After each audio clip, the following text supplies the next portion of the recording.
Hello, I'm Larry Arnn, president of Hillsdale College, and I'm honored to welcome you to the Indian Treaty Room in the Eisenhower Executive Office Building, part of the White House complex. President Trump wishes to celebrate the 250th anniversary of the Declaration of Independence next year with an open heart. The college is honored because it loves the Declaration of Independence. Our oldest building was dedicated on the 4th of July in 1853. Then the president of the college at that time, who became known to Abraham Lincoln, gave a speech in which he said, "Freedom and learning go together, and ignorance and slavery go together." One of the things we must do to commemorate anything, commemorate just means to remember together. First, we have to know the thing. And we can't remember it very well if we don't know it very well. And so part of the purpose of this series of lectures is to remember. President Trump does this in part, I think. I don't speak for him. But the word again is important to him. He has a famous slogan that I will not repeat here, but everybody knows what it is. And it ends with the word again. He wants to do something again. Something already been done. He wants to see it happen again. This places him somewhere near the politics of Abraham Lincoln, I think. George Washington did something for the first time, extremely honorable, including the defense of the Declaration of Independence on battlefields. Abraham Lincoln comes along later, and he wants to restore all of that. He took the view that that was a very hard thing to do, but it wasn't a new thing to do.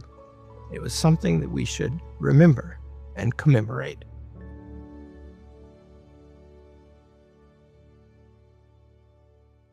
In introducing this series, I want to begin by encouraging you to read the Declaration of Independence. It's just over 1,300 words long. It is one of the most consequential and beautiful political documents in all of history. You should read it again and again. You should memorize the beginning of it. It's very beautiful. It is grand and eternal and eloquent, and it proclaims the rights of us all. It begins universally. When in the course, that means anytime. One people, that means any people. It refers to the laws of nature and of nature's God. Those would be eternal laws, laws that we don't make, laws that are ever and forever. The terms the Declaration of Independence means that it's true now if it was true then. And it means that if it's not true now, it was not true then. It excludes any idea of a change in the fundamental conditions. Absorb that and then go on to the next section. The next section raises some claims against the King of England that justify our revolution.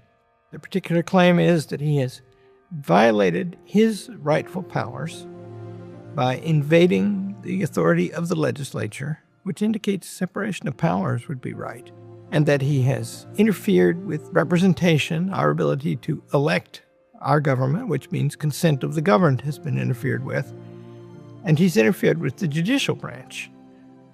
Separation of powers, consent of the governed, representation. Those things are the very structure of the Constitution of the United States, later made to defend the principles and institutionalize the principles of the Declaration of Independence, according at least to those who wrote it, and to later the very great Abraham Lincoln. If you learn those things, it's a sort of guide to the understanding of American politics.